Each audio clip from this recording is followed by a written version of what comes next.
We definitely had a vision. We weren't quite sure exactly what that vision was going to sound like at the end, but we knew that we wanted to make an album that was less focused on making songs that were easily consumed. I hate that word, but that's the best way I can think of. And played on radio, you know what I mean? Those are things that we've always been very conscious of, you know, when we're writing songs. And this album, we were like, we wanted an album that felt like it was being delivered to you as a whole, from the beginning to the end.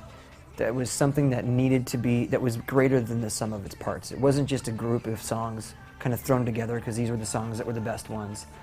In that sense, there was a very clear concept going from the beginning. Like, let's make something that doesn't feel like it falls into an obvious Linkin Park record. From the beginning, we knew we wanted to have an album that ebbed and flowed really well. We wanted the songs to be able to go in and out of each other.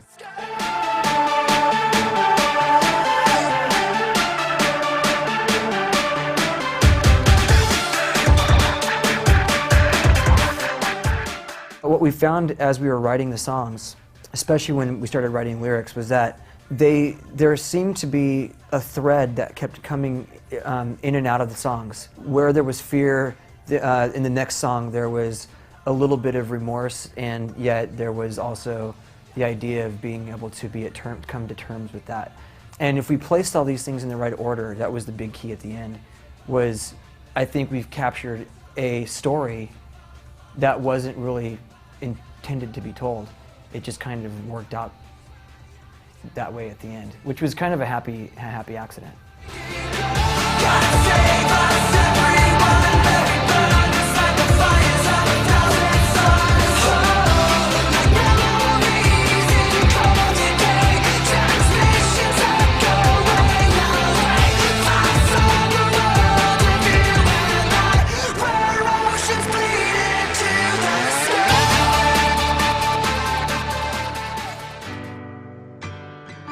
That song came to me literally almost entirely all at one time. The second I heard the chord progression, the melody came, and then the words came, and it literally came like a flood, which is very rare, for me at least.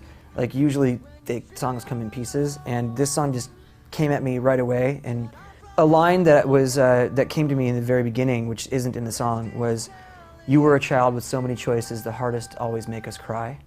And right away I was like, this is a letter to I'm gonna write a letter to my kids, basically. You know, kind of telling them that, you know, they're getting ready to go out in the world, and you're gonna get kicked around, and it's gonna be tough, and you're gonna find yourself in some painful situations. Here's what's important, is that you're always gonna be loved by your family, and that will always get you through. Love keeps us. I would say that there may be a chance for that stuff. I don't know. It was such a random thing for me to make that record in the first place, and especially with the direction that LP has gone in, I no longer feel like if I go home and write like a, you know, piano ballad, that's going to be off the table, you know, because it's not this kind of heavy rap rock thing, you know. So I think it'll become more and more difficult for me to choose which songs would not fit into the realm of Linkin Park, which may make it more difficult to make another DBS record. And you always will